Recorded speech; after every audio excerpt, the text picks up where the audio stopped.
Hello everyone. तो यहाँ पे हम लोग क्वेश्चन सॉल्व करेंगे जो कि बेस्ड है ऑन यूटिलिटी फंक्शन और इसमें हमें ऑप्टिमल बंडल फाइंड करना है। इससे पहले हम लोग ने क्वेश्चन कर चुके हैं जिसके अंदर यूटिलिटी फंक्शन परफेक्ट सब्स्टिट्यूट वाला था, है ना, जहाँ पे गुड्स जो है परफेक्ट सब्स्टिट्यूट होते हैं। तो उस कंडीशन में कैसे हम ऑप्टिमल बंडल फाइंड करते हैं वो हम लोग सॉल्व कर चुके हैं। राइट नाउ हमारे पास राज है जो utility function over the berry and chocolate in terms of ये जो लॉग ये फंक्शन है लॉग के फॉर्म में। So utility of berry and chocolate equals to 6 time of log b plus 3 times of log c, right?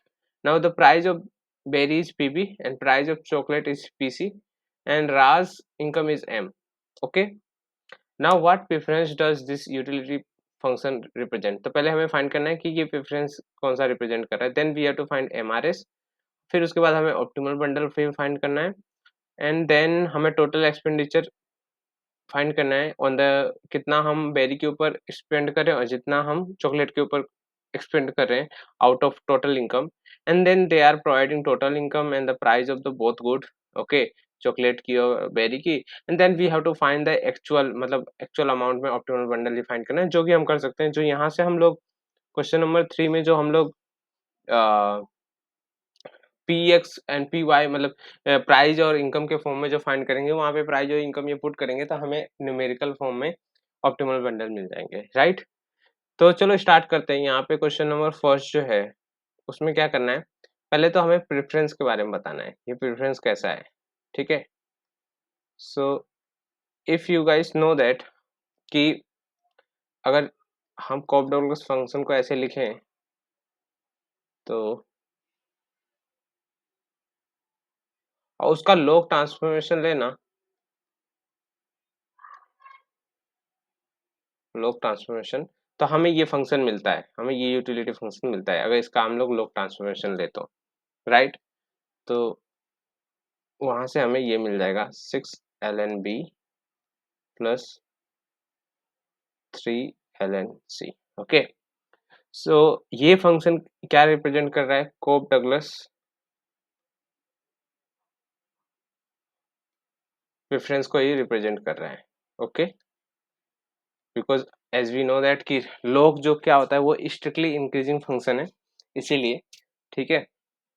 जिन्होंने monotonic transformation पढ़ा होगा उसके लिए ये इजीली समझ में आ गया होगा, अगर नहीं पढ़ा है तो कोई बात नहीं। अब आप मैं लेक्चर सीरीज चला रहा हूँ, है ना, उसमें आप देख सकते हो what is the monotonic transformation, ठीक है। राइट ना, इतना समझो कि इसका अगर आप लॉग ट्रांसफॉर्मेशन करोगे तो आपको यही यूटिलिटी फंक्शन मिलेगा। और ये जो प्रेफरेंस होता है ये वाला, इसको क्या बोलते हैं, Cobb Douglas preference, right. So I hope ये क्लियर हुआ हो, है ना। तो ये प्रेफरेंस रिप्रेजेंट कैसा कर रहा है, कॉफ डगलस प्रेफरेंस को रिप्रेजेंट करता है। नाउ सेकंड क्वेश्चन क्या है, हमें फाइंड करना है marginal rate of substitution, MRS. Now MRS क्या होता है, marginal utility of B berry B और marginal utility of C chocolate, right. अब ये यूटिलिटी फंक्शन जो है हमें उसका पहले ये दोनों वैल्यू फाइंड करनी पड़ेगी। तो चलो ठीक है, marginal utility of berry find कर लेते हैं हम। इसका मतलब क्या होता है, यूटिलिटी फंक्शन जो है हमारा, है ना, उसका हम डेरिवेटिव करते हैं with respect to B. Now just take the derivative this function with respect to B. तो यहाँ पे देखो, जब हम बी के साथ डेरिवेटिव करेंगे तो हमारा जो सी टर्म होगा वो क्या होगा, वो तो कांस्टेंट होगा, राइट। तो यहाँ पे जब हम डेरिवेटिव करेंगे विथ रिस्पेक्ट टू बी, तो पहले मैं यूटिलिटी फंक्शन लिख लेता हूँ।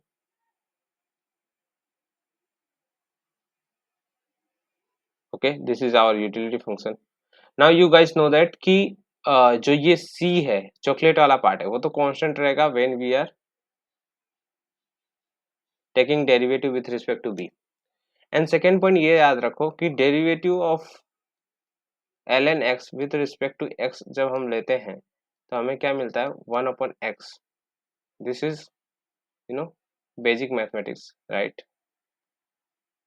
तो सेम यहाँ पे हम डेरिवेटिव करेंगे तो यहाँ पे क्या आएगा, मार्जिनल यूटिलिटी ऑफ बेरीज, यहाँ पे 6 1/b हो जाएगा, राइट, है ना।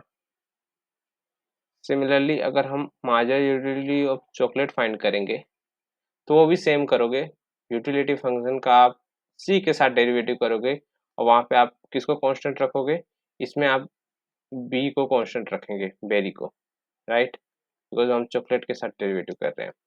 तो जब इसको कांस्टेंट रखोगे तो आपका क्या होगा, जस्ट ये वाला जो फर्स्ट पार्ट है ये जीरो हो जाएगा और सेकेंड पार्ट में एल एन सी का करोगे तो 1/c हो जाएगा। तो मार्जिनल यूटिलिटी ऑफ चॉकलेट कितना आ गया, 3/c। ओके, तो हमें दोनों वैल्यू मिल गई। अब ये दोनों वैल्यू हमें इस एमआरएस में रख देना है। तो एमआरएस की वैल्यू कितनी आ जाएगी हमारी, 6/b 3/c। इसको अगर हम सोल्व करें तो 6c 3b और ये 3 से 6 कट हो जाएगा तो 2c divide by b, MRS आ गया हमारे पास। ठीक है, marginal rate of substitution. Now ये आपको पता है यहाँ पे इनर पार्ट का इनर से मल्टीप्लाई हो जाता है और अपर पार्ट का अपर के साथ मल्टीप्लाई हो जाता है, राइट। ये सी ऊपर चला जाएगा, बी नीचे आ जाता है। तो वही मैंने यहाँ पे काम किया है, ठीक है। नाउ सी हमारे पास मार्जिनल रेट ऑफ सब्स्टिट्यूशन मिल गया। इसका मतलब क्या है, what is the rate at which the consumer will exchange between the berry and chocolate, right. तो वो तो हमें मिल गया, अब एमआरएस मिल गया। Now we have to find in the third question, we have to find optimal bundle of B और C as a function of the income and prices using the tangency condition. Now let me explain you what is tendency condition. So MRS equals to price of berry divided by price of chocolate. So this is a tangency condition. This condition says that slope of IC indifference curve equals to slope of budget line. Okay, so ये जो price का ratio है PV अपन में PC, ये क्या represent कर रहा है, ये slope of budget line represent कर रहा है, राइट। ये प्रेजेंट कर रहा है स्लोप ऑफ बजट लाइन और स्लोप ऑफ आईसी कौन रिप्रेजेंट कर रहा है, एमआरएस। ओके, तो ये दोनों इक्वल जिस पॉइंट पे होंगे, है ना, तो वहां पे क्या होगा, हमें क्या मिलेगा, हमें वहां पे ऑप्टिमल बंडल मिलेगा। नाउ 2c अपॉन में बी, ये किसकी वैल्यू है, ये अभी हम लोग ने फाइंड किया था लास्ट वैल्यू में, MRS marginal rate of substitution है। और इसके इक्वल में हम क्या लिखेंगे, price of PV price of C, है ना, बेरी और चॉकलेट की प्राइजेस। नाउ जस्ट हम किसी भी यहाँ पे बी को या तो आप सब्जेक्ट बना लो या तो सी को, तो हम राइट नाउ हम सी को बना लेते हैं, सी हम फाइंड कर लेते हैं यहाँ से। तो हमारे पास क्या आ जाएगा, पी बी डिवाइड में पी सी इंटू में B divide by 2। So this is value of C. Okay, now budget line की इक्वेशन क्या होगी,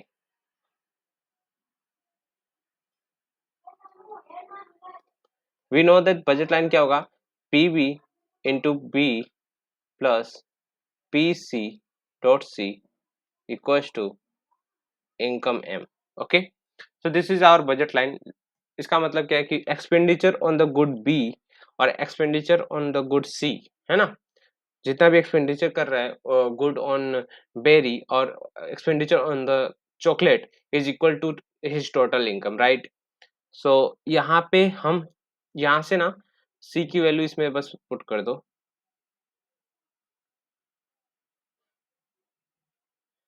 तो यहाँ पे क्या आ जाएगा हमारे पास, P B into B divide by 2 PC.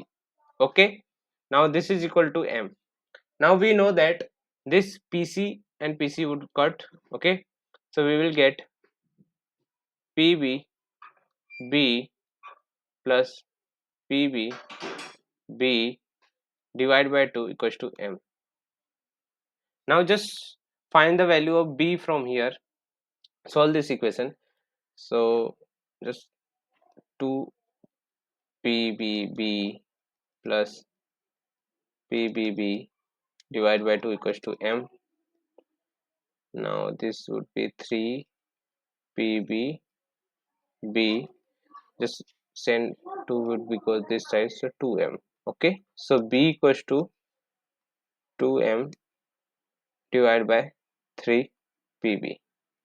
So this is the value of B. Now if you want to find the value of C, so just put this B value in this equation. Let me name equation 1.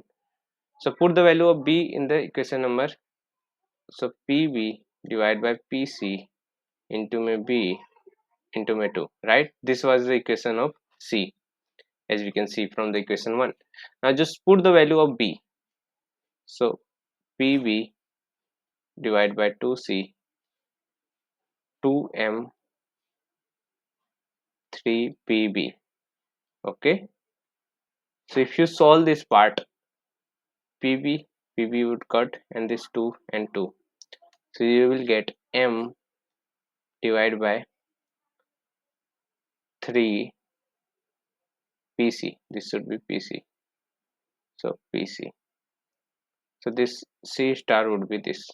Okay, so I hope you would able to understand this very easily. This is our optimal bundle.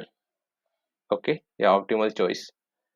Now we got our answer number of question 3. Now we have to find what is the fraction of total expenditure spent on the berry and the chocolate out of total income. So as we know that what is expenditure on berry, so it is equal to PB into B. So if you, and what is expenditure on chocolate, so this would be equal to PC into C. So if you solve this equation and just send PC this side, so you will get M by 3, right? Similarly in this part, if you see the optimal point, okay, just send PB this side, so you will get this part, and M 2M divided by 3. So if you see this part is, what is this part? This is a expenditure on good B, and this represent expenditure on good C. Okay, so if you see, this is a 2/3 of the income and this is a 1/3 of the income, and this is also consistent with your utility function. Okay, if you see our Cobb-Douglas utility function, this should be like this. Okay, so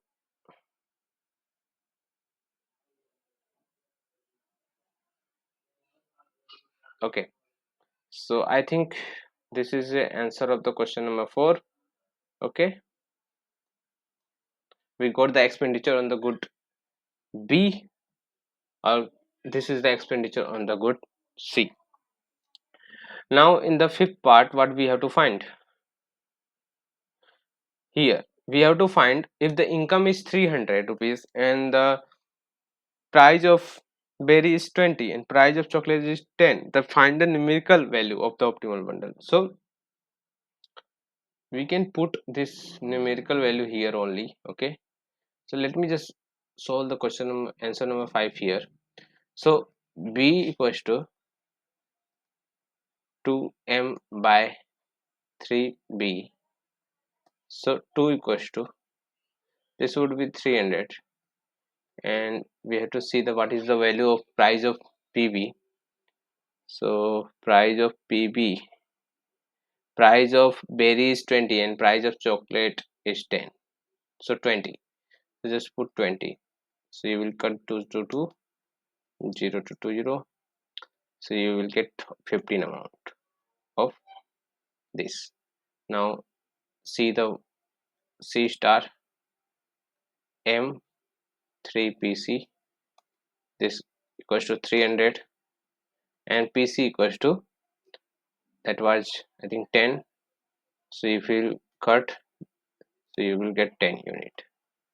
Okay, so this is the optimal amount of both good. I hope it is very easy, and now from this you can solve the problem like this.